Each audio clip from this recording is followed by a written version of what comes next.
Si el otro día hablamos un poco de cómo era la poesía durante el romanticismo, ahora os voy a hablar también brevemente de la prosa durante el romanticismo. Aún así, os tengo que decir que la prosa no es el género más destacado del romanticismo en España. Los géneros más destacados del romanticismo en España son sin duda la poesía y el teatro, que son los dos géneros que triunfan. En el caso de la prosa, mirad, al romanticismo le debemos un género literario que hasta entonces no se había cultivado. Los románticos, y en concreto un autor escocés que se llamaba Walter Scott, aunque luego le dieron el título de Sir porque por sus méritos literarios, a lo mejor os suena Ivanhoe, una historia de caballerías, han hecho un montón de películas, Robin Hood y cosas de estas, probablemente os suenen. Vale. La novela histórica es un género que no existía hasta el romanticismo. Los autores escribían de su tiempo y los autores escribían de aquello que ellos estaban viviendo, de aquellos que conocían. Cervantes, el anónimo autor del Lazarillo, no sé qué deciros, autores del siglo XVIII que no hemos estudiado que también escribieron novela, escriben sobre su tiempo, pero en el romanticismo, ya os he dicho, como consecuencia de la influencia destacada primero de Walter Scott y después de otros que se apuntaron a la moda, van a empezar a escribirse novelas históricas. ¿Por qué les gustan a los románticos las novelas históricas? Por el exotismo, por la evasión. A los románticos, como os dije el otro día, no les gusta el tiempo que les ha tocado vivir. Entonces, ¿qué van a hacer? Se van a evadir a lugares exóticos o a tiempos pasados. Y entonces nos vamos a encontrar con novelas escritas en el siglo XIX, pero que están situadas en la Edad Media. El cuatrimestre pasado leísteis Sidi. Sidi es una novela histórica actual, ¿sí? O sea, es una novela histórica escrita hace 2 días, pero situada en la Edad Media.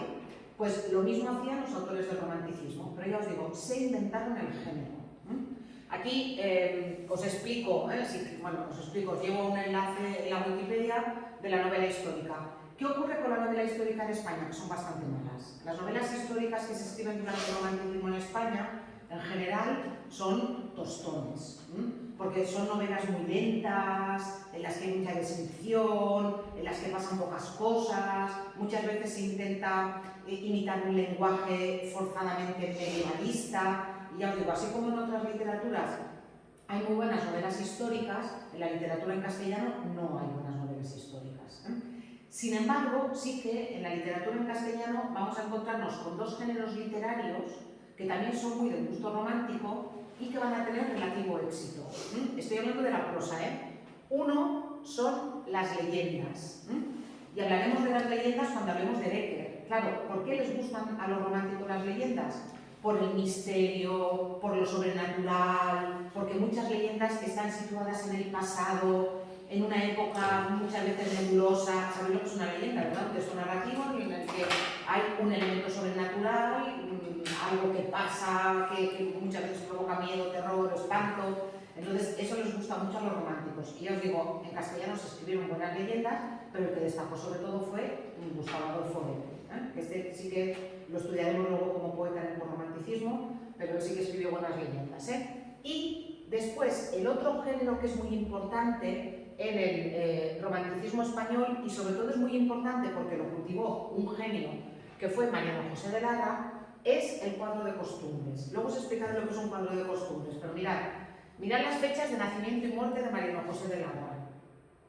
¿Sí? Es otro de los del club de los 27, Este se suicidó, yo creo que ya tenía 28, pero bueno, se suicidó jovencísimo, Este es el que me parece que os lo conté, que se suicidó pegándose un tiro delante del espejo, para llevarse a la tumba supuestamente como última imagen su cara de horror cuando el tiro le entrara por la sien, o sea, imaginaos. Sí, efectivamente, o sea, era una cosa de estas. Además, tardaron como 3 días en encontrar su cadáver, o sea, fue una muerte bastante triste, porque además fue un hombre, que ya os he dicho, un genio, que se suicidó por una serie de motivos, o sea, no solamente por uno.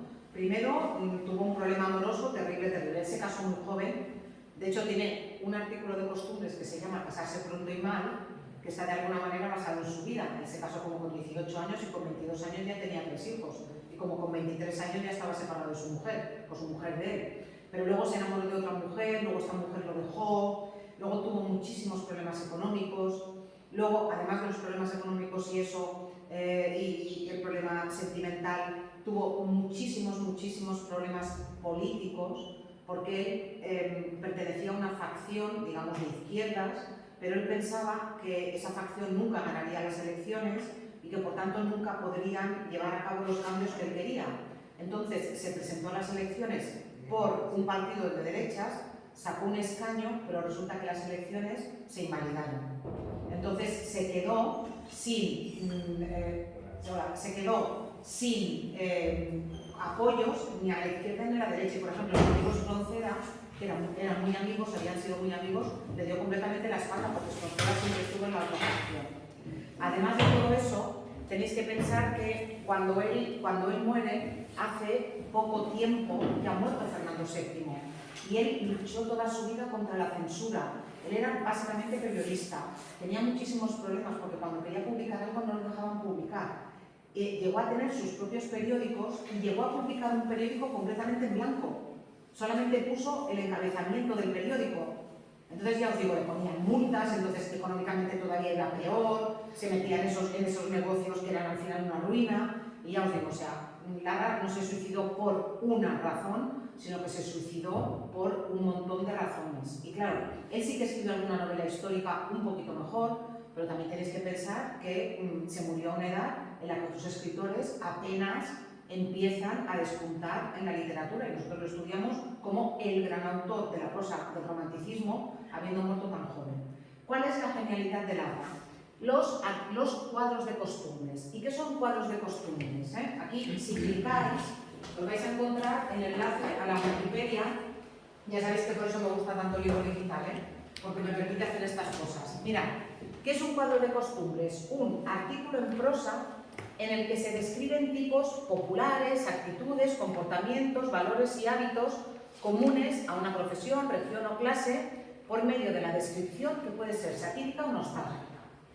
¿Qué hace? Imaginaos, por ejemplo, que yo ahora os dijera, tenéis que escribir un artículo de una choni o de un poligonero. Tenéis que escribir un artículo para la revista del centro en el que me expliquéis cómo es una choni, cómo es un poligonero, qué ropa lleva, cómo habla, qué tipo de música escucha, cómo se relaciona, qué hace en su vida. Lo que vosotros escribiríais sería un cuadro de costumbres. Claro, si resulta que uno de vosotros ha sido choni en su juventud, probablemente el punto de vista va a ser un punto de vista nostálgico.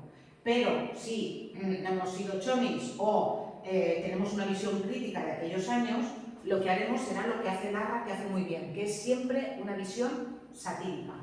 Larra siempre acierta. Larra, cuando describe las costumbres de los españoles de la época, los tipos de españoles de la época, los vicios de la sociedad de su época, lo hace con un ojo absolutamente certero. Tan certero, que aquí os he puesto un artículo que escribió Mariano José de Larra, que es una adaptación, y que se llama Vuelva usted mañana.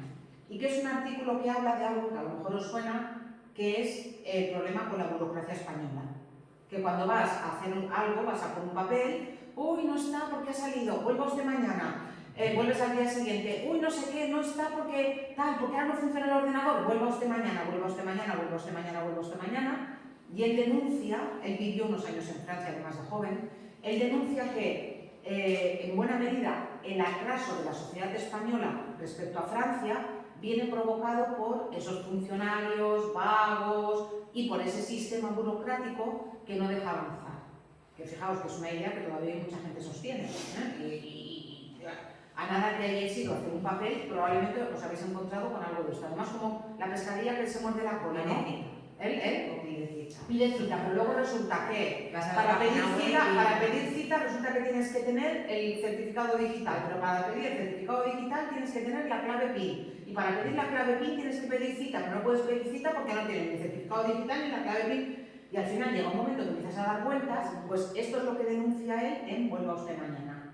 Él se supone que se encuentra con un amigo por la calle, es un francés, y le dice este francés, uy, estoy aquí en Madrid porque resulta que he recibido una herencia de un pariente lejano y nada, yo esto en 2 semanas lo tengo arreglado, luego me dedico 2 semanas más a hacer turismo y en un mes estoy de vuelta en Francia. Y le dice, Lara, le dice, de una forma muy socarrona, cuando lleves un año aquí, te invitaré a comer.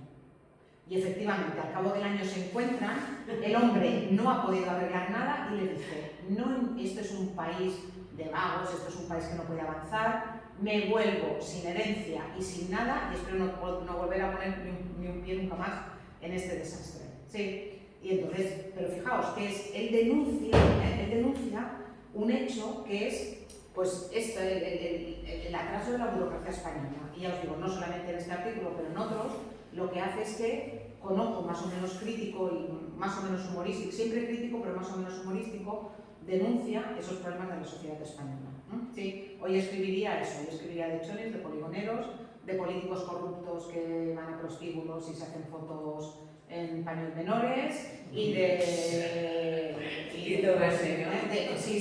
eso escribiría, Vale, venga, lo que sí que triunfa, y además triunfa de una manera absoluta, es el teatro romántico.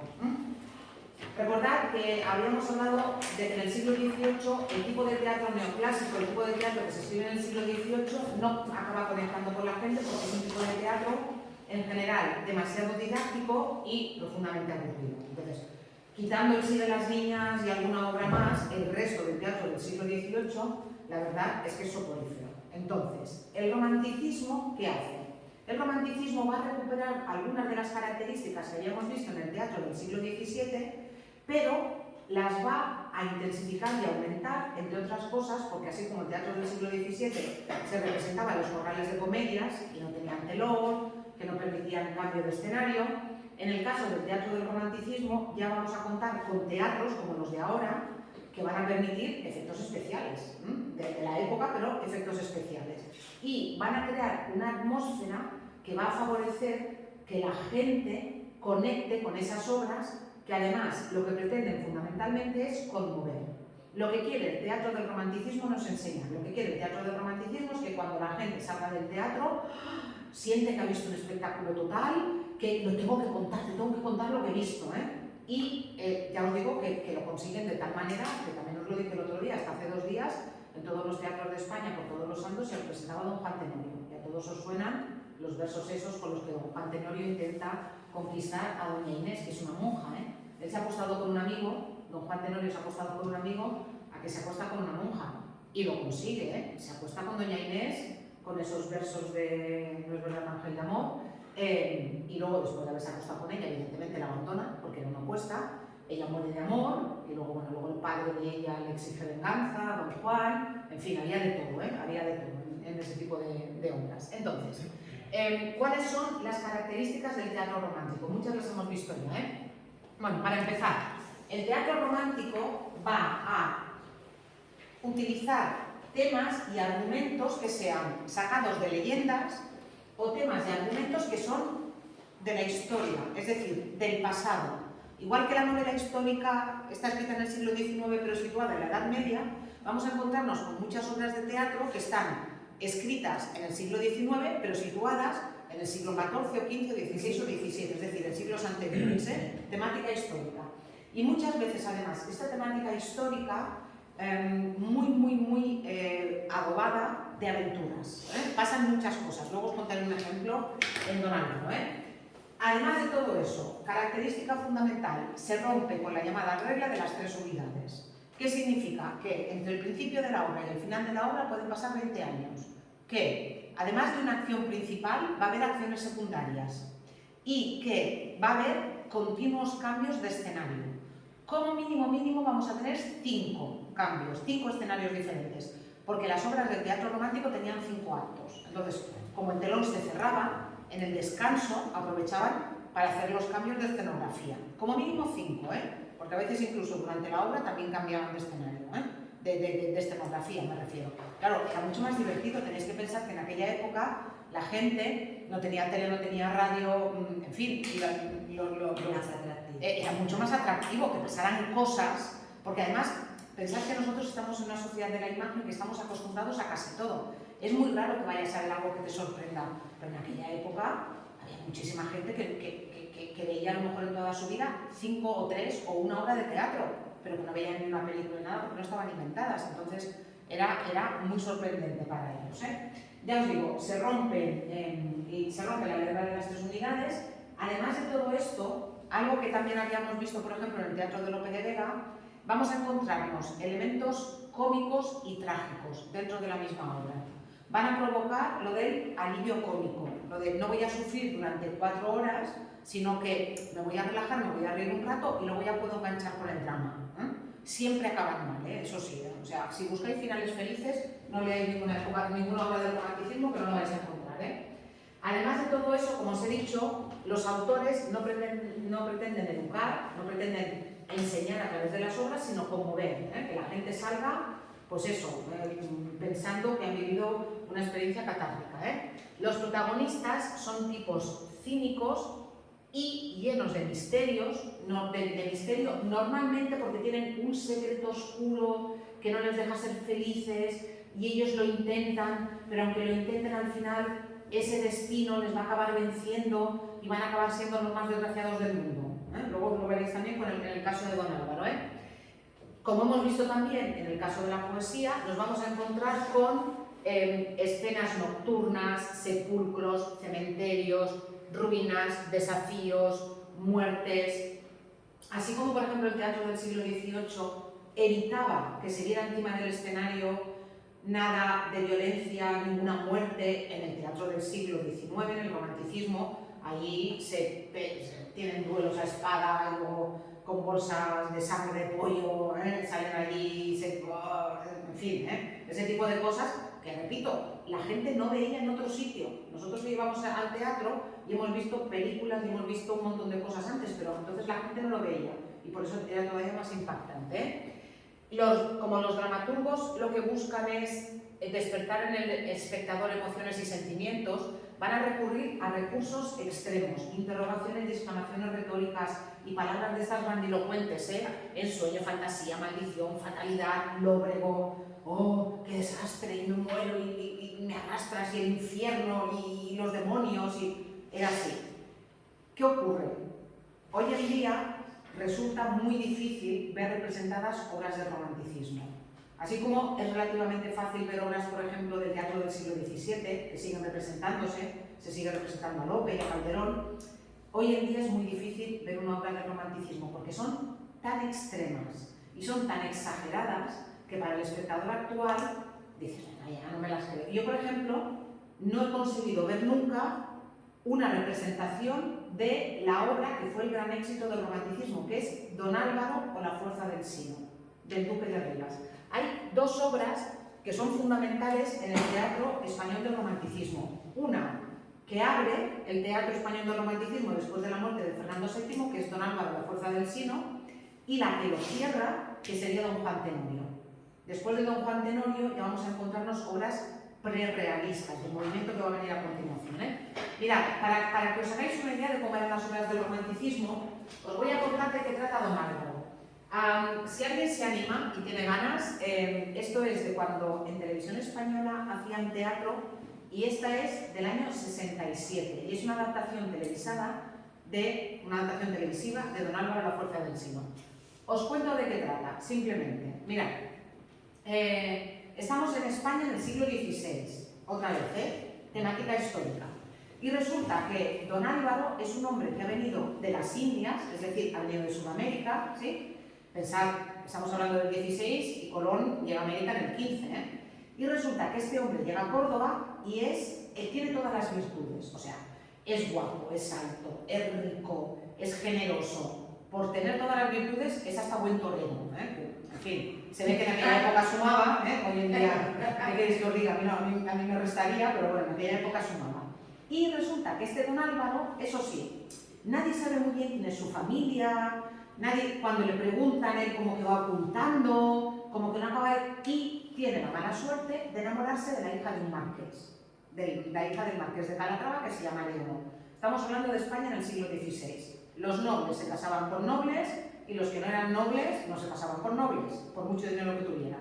El caso es que ellos 2 se enamoran. Cuando la hija le insinúa al padre que está enamorada de Don Álvaro, el padre, en fin, monta en cólera, se la lleva a un cortijo ahí en el campo para tenerla alejada de él y le dice que de ninguna manera. Pero como resulta que ellos dos se quieren tanto, lo que hacen es que planean escaparse juntos. Y lo que hace don Álvaro es que contrata a un cura que está en una ermita muy cerca del cortijo donde está Leonor, y una noche tienen cómplices. El criado de él está liado con la criada de ella. Entonces, mediante estos dos que hacen de alcahuetes, ¿sí? Consiguen, pues eso, arreglar las cosas para que una noche don Álvaro vaya a buscar a Leonor se vaya con él a caballo hasta la ermita cercana, el cura los case, tienen que consumar el matrimonio, es decir, tienen que mantener relaciones sexuales, y una vez han consumado el matrimonio ya es válido. Entonces se presentan al día siguiente al padre y le dicen: ya no se puede hacer nada, ya estamos casados. Esto es lo que planean. Entonces, todo se hace según lo planeado. Don Álvaro esa noche va a buscar a Leonor a su habitación, y resulta que cuando está en su habitación ella duda. Voy a darle un disgusto a mi padre que lo voy a matar, mi padre es viudo y no le puedo hacer esto. Total, que don Álvaro le intenta convencer, y mientras le está intentando convencer, alguien ha visto los caballos de don Álvaro abajo y ha avisado a los criados de la casa y al padre de Leonor. Entonces se presenta, irrumpe en la habitación el padre de Leonor con los criados. Y en ese momento don Álvaro, al oír el ruido y no saber quién es, saca una pistola. Pero cuando ve que es el padre de Leonor y cuando ve que ella no se va a ir con él, lo que hace don Álvaro es que, en fin, lo da todo por perdido, tira la pistola al suelo como signo de rendición, con tan mala suerte que la pistola se dispara y mata al padre de Leonor. Leonor en aquel momento cae al suelo y él piensa que está muerta. Entonces, ante el horror de ver a su amada muerta y a su futuro suegro también muerto, don Álvaro, ¿qué hace? Se monta en el caballo y sale corriendo. Y en aquella época España tenía una guerra en Italia. Entonces, ¿qué hace don Álvaro? Poco aprecia la vida. Mi vida no merece la pena ser vivida sin Leonor. Entonces se convierte en el soldado más valiente, más temerario, más arrojado, el que está en primera fila siempre en todas las batallas, pero resulta que no se muere. No solamente no se muere, sino que le salva la vida él está en Italia con un nombre falso, porque después de todo el escándalo se ha cambiado el nombre. Resulta que él está en Italia, y le salva la vida a un soldado del que se hace muy amigo. Pero se descubre que resulta que ese soldado es el hermano de Leonor, que había sabido que don Álvaro estaba en Italia con nombre falso y había ido a matar a don Álvaro para vengar a su familia. Total, que tienen un enfrentamiento, tienen un duelo terrible y don Álvaro mata al hermano de Leonor. O sea, ya ha matado a Leonor, al padre y al hermano. Don Álvaro, ¿qué dice? Me voy a un convento porque allí no voy a hacer daño a nadie, o sea, me meto monje, ¿vale? Entonces, se mete monje en un convento, también por una serranía, por allí por las montañas, por Andalucía, y está allí un montón de años, hasta que un día llega el otro hermano de Leonor, que nos lo había contado, pero es que Leonor tenía otro hermano, que se ha enterado de que don Álvaro está en el convento bajo el nombre de padre Rafael, y va a decirle que los padres de don Álvaro le están buscando en Perú. Nos enteramos que él es hijo de un virrey y de una princesa, que sus padres habían estado en la cárcel, injustamente acusados, y que por eso no tenía honor en ese momento de casarse con Leonor, pero que a él le buscaban y tal. Pero el otro le dice: pero no te voy a dejar que vayas a ver a tus padres porque te voy a matar. Le dice unas cosas horribles. Total, el hermano de Leonor lleva 2 espadas, le dice: sal fuera y lucha como un hombre.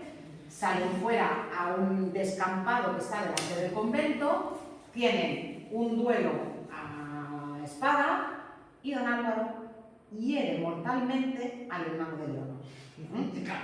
Hiere mortalmente. Y en ese momento el hermano de Leonor, ¿qué hace? Pide confesión. Porque si te confiesas y te absuelven, vas al cielo. Eso es lo que tiene la religión católica, Pero si no te confiesas, vas al infierno. Él está en pecado mortal. Entonces, ¿qué hace? Don Álvaro le dice: yo no te puedo dar confesión porque yo mismo estoy en pecado mortal. Pero en eso don Álvaro se acuerda de que en una cueva que está justo allí, repito, está en un descampado en mitad del campo, en una cueva que hay allí, hay un ermitaño que vive en esa cueva hace años y al que nadie ha visto, porque le dejan la comida delante de la puerta, él sale y recoge la comida, está dentro de la cueva y es una cueva simplemente cerrada por una puerta, nadie lo ha visto. Entonces don Álvaro piensa, este es un hombre santo, lo voy a buscar para que absuelva, para que le dé confesión a este hombre. Total, don Álvaro empieza a llamar, desde ellos hay una voz, déjame en paz, no. Y don Álvaro, tenéis que salir porque tenéis que salvar al niño moribundo. Total, que cuando se abre la puerta, ¿quién era el ermitaño que durante todos esos años había estado viviendo al lado de don Álvaro sin saberlo? Leonor, que no estaba muerta, que se había disfrazado de hombre y que había vivido todos esos años al lado de don Álvaro sin que ninguno de los dos lo supiera. Pero claro, el hermano que está moribundo en el suelo ve que su hermana sale de la cueva y que don Álvaro estaba justo al lado y que piensa el hermano, mi hermana y este han estado liados todos estos años y nos ha tomado el pelo a todos. Entonces, cuando ella se va a acercar a su hermano porque lo reconoce, el hermano, con las últimas fuerzas que le quedan, coge la espada y se la clava a Leonor, que muere en los brazos de don Álvaro. El hermano muere también y don Álvaro, frente a aquello que hace, se sube a lo más alto de un risco y después de invocar a los demonios, en mitad de una tormenta terrible que se abre y de truenos y de rayos, se lanza y se suicida. ¿Vale? Ya todo un penoso como este. Pobre, de verdad. Claro, atención. Don Álvaro o la fuerza del sino. Sino junto y sin tilde significa destino. Don Álvaro, la fuerza del destino. Fijaos cómo él intenta escapar del destino. Él intenta luchar contra el destino. Él no quiere matar al marqués, él no quiere matar al primer hermano de Leonor, él no quiere matar al segundo hermano de Leonor, él mucho menos quiere que Leonor muera. Pero al final es como que toda su vida es luchar contra un destino fatal y al final el destino se cumple y ya os digo, bueno, la obra termina con los monjes que ven allí los cuerpos y empiezan a cantar allí un miserere o... Pero cuando conoce a Leonor, ¿no sabe que sus padres son reyes de Perú? Sí, lo sabe, lo que pasa es que sus padres están en la cárcel. Entonces en no es virrey, sabéis que los españoles cuando llegaban a América ponían un virrey. Sí. Entonces, claro, pero resulta que les han acusado falsamente, entonces están en la cárcel, claro, no puede decir que son sus padres. Él en teoría ha ido a España. Esta es la parte oculta. Efectivamente, y él en teoría ha ido a España a recuperar el honor de sus padres. Lo que pasa es que, claro, se le pone por el medio Leonor y se complica todo. Ya os digo. ¿Por qué está estos 2 años metida en la cueva? Hombre, porque ella se siente culpable de que por su culpa su padre ha muerto y ha muerto su hermano en Italia. Ella sabe que su hermano ha muerto, que el otro hermano ha muerto en Italia, que su padre ha muerto, y ella se siente culpable. Ella piensa que si no hubiera dado alas al amor de don Álvaro, ella seguiría teniendo familia. Entonces ella está pagando, ella está purgando una culpa que ella piensa que tiene. Una penitencia, sí. ¿Pero esto es una leyenda o es una...? No. Esto se lo inventa por completo don Álvaro. Así como, por ejemplo, lo de don Juan Tenorio, ya circulaba la leyenda de un hombre que conquista a muchas mujeres y al final el amor de la última es el que lo mata. Esa leyenda ya circulaba por España. En el caso de don Álvaro es completamente inventado. Y fijaos si es importante que hay una ópera italiana muy famosa que se llama La Fuerza del Destino, La Fuerza del Destino, que es de Donizetti, uno de los grandes autores italianos de ópera del siglo XIX, que está basada en don Álvaro, La Fuerza del Sino. O sea que luego es un tipo de argumento que va a tener mucho éxito porque la ópera también, que es un género tan dado a extremos, también favorece esto. Pero ¿entendéis por qué no se puede representar don Álvaro hoy en día? Si tú vas a ver esto, terminas riéndote porque estabais riendo, o sea, estabais como venga ya, era la sensación de venga, No, pero además es que es lógico, o sea, es lógico, es como, ¿qué me estás contando? Claro, a todo esto, en don Álvaro, también lo que es interesante es ver cómo hay partes en prosa y partes en verso. Las partes que son en verso son normalmente las más elevadas, las más líricas. Las partes en prosa son las de hacer reír, porque yo no os he contado las partes de hacer reír, pero cada uno de los 5 actos se abre con una escena que es cómica. Por ejemplo, cuando la última escena, el último acto cuando están en el convento, se abre con un cura que da de comer a los pobres que van al convento y como una mujer le dice, por ejemplo, ay, dame de comer que tengo, que no tengo leche para mis chiquillos y si no como, el pequeño no mama. Y el otro le dice, si no te acostarás con tantos hombres, si mantuvieran las piernas cerradas, no tendrías, anda, venga, el siguiente, ¿eh? Otro, ay, dame algo de comer, tú que estás muy gordo, tú no comes más, no sé. Entonces, cada uno de los actos se abre con una escena cómica. Y esas escenas cómicas lo que hacen es que provocan el descanso y, como os he dicho, que luego reenganches con el drama que viene. ¿Vale? Pero entendéis por qué no se puede representar hoy en día, ¿verdad? No te lo creerías. O sea, esto, ¿cómo te puedes creer tanta casualidad? Porque a todo esto ya os digo que tanto los hermanos de Leonor como don Álvaro se cambian los nombres. Porque como tienen que ocultar su pasado, entonces nadie sabe quién es quién. En fin, que no, ya os digo, tiene mucho éxito en su momento, pero hoy en día, quitando algún caso concreto, como por ejemplo este que sí que se representa, de don Juan Tenorio, el resto del teatro romántico hoy en día no se representa. Bueno, os he dicho que el romanticismo en España dura poco tiempo. El romanticismo en España dura poco tiempo, pero el romanticismo va a tener un rebrote en la segunda mitad del siglo XIX. Cuando ya está de moda otro movimiento literario que estudiaremos el miércoles, que es el movimiento del realismo, resulta que en España está escribiendo un grupo de poetas con dos muy destacados, una mujer que es Rosalía de Castro, que escribe en gallego, y Gustavo Adolfo Bécquer, que escribe en castellano, y estos dos poetas van a recuperar temas y van a recuperar formas del romanticismo, pero en un momento en que ya no está de moda el romanticismo. Y es más, los autores del realismo, que es el movimiento que triunfa en la segunda mitad del siglo XIX, se reían de ellos, se reían de lo que escribía Bécquer. Y de hecho Bécquer, ahora os contaré un poco la peripecia de cómo acabó publicando su obra, Bécquer en vida, o cómo acabó su obra publicada, Bécquer en vida no publicó prácticamente nada, publicó las leyendas sí, pero las rimas, la poesía de Bécquer, que es por lo que ha pasado en la historia de la literatura española, no las pudo publicar en vida porque iban a contracorriente del tipo de literatura que se llevaba en aquellos años. Entonces, fijaos en una cosa además de Bécquer. Mira, esto parece cuando lo pides por AliExpress y cuando te llegan. Vale, este es el que pides, ¿sí? Y este es el que te llega. ¿Sí? ¿Qué ocurre? Este es un retrato muy idealizado que pintó su hermano. El hermano uno de los hermanos de Bécquer, Valeriano, con el que siempre tuvo más relación, era pintor. Y de hecho Bécquer también pintaba muy bien, y estuvo ahí que se dedicaba a la literatura o a la pintura. Y su hermano le pintó este retrato idealizado, que además tiene como esta actitud romántica, este misterio en la mirada, este rizo, esta cosa. Pero en realidad él era así. Y había foto. Se ve que lo quería mucho. Sí, efectivamente. Lo quería mucho, Sí. Esto es para que luego digan lo de los filtros de Instagram y los filtros de TikTok. Ya viene todo. Aquí ya había filtro, En cualquier caso, Bécquer, otro de los autores, en este caso fue romántico, que murió joven, este murió a los 34 años y este murió básicamente de mala salud, de enfermedad, luego os contaré por qué. Bécquer tuvo, aquí tenéis un vídeo de estos muy divertido y explica un poco la vida y la obra de Bécquer. Y luego aquí, si alguien tiene un ratito y lo quiere mirar, hay un vídeo que dura 55 minutos, no os lo pongo, no hay actividad ni nada, pero es un vídeo en el que también se da un repaso, es un vídeo de televisión española, que se da un repaso a la vida y a la obra de Bécquer, incluso hay fragmentos de las leyendas recitadas, fragmentos también de las rimas recitadas, y está realmente bien, realmente bien. Bécquer que era escrito, no venía de escrita. No, ahora os lo cuento. Bécquer, él no se llamaba Bécquer de apellido, él se llamaba Gustavo Adolfo Domínguez Bastida.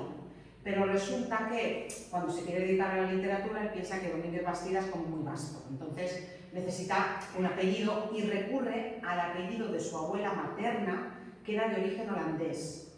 Y su abuela se apellidaba Bécquer con CK. ¿Y qué hacen su hermano y él? Su hermano y él lo castellanizan y entonces lo escriben como quiero que lo escribáis el día del examen.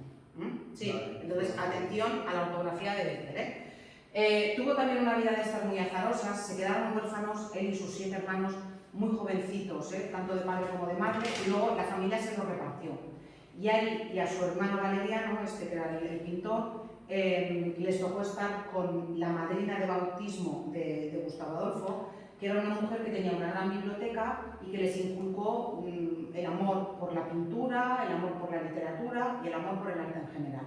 Entonces, como se les quedaba pequeño Sevilla, que eran sevillanos, decidieron ir a Madrid y se pensaban que en Madrid iban a triunfar como la Coca-Cola y resulta que se encontraron con una ciudad hostil, donde había camarillas de literatos, pero donde era muy difícil entrar, y entonces toda su vida, tanto su hermano como él, tuvieron muchos problemas económicos. Además, era un hombre muy poco ahorrador, era un hombre muy poco práctico para los asuntos mundanos, y ya os digo, toda su vida fue cambiando de trabajos, le ofrecían buenos puestos, pero resulta que luego lo echaban o él los abandonaba. Tuvo además, bueno, se enamoró de 2 mujeres que lo dejaron porque consideraban que era poca cosa para ellas. Finalmente contrae la sífilis, y el médico que le trata de sífilis tiene una hija. Esta hija se queda embarazada de él y se casan, pero él siempre rechazó a su mujer. Eso sí, tuvieron 2 hijos juntos y luego ya tuvo un hijo con otro y luego él lo adoptó, al hijo de ella. Pero ya os digo, él se avergonzaba de la mujer, él decía que era la criada de la casa, porque le horrorizaba y que estaba tan preocupado por la belleza. Y ya os digo, luego murió a los 34 años, básicamente como consecuencia de las complicaciones de la sífilis, que le provocó una tuberculosis y muchas enfermedades aledañas, y además también murió muy afectado por la muerte de su hermano Valeriano, que había muerto un par de meses antes también. Y como curiosidad, el día que murió Becker hubo un eclipse de sol total. A las 12 del mediodía se hizo de noche, prácticamente coincidiendo con el momento de Becker, de la muerte de Becker. Esta gente así que cree las cosas esotéricas es como ¡guau! Le pega, bueno, Le pega. El próximo día continuamos hablando de Becker. Me veo un poco de agua. ¿Qué? Madre mía, llevamos tanto tiempo y después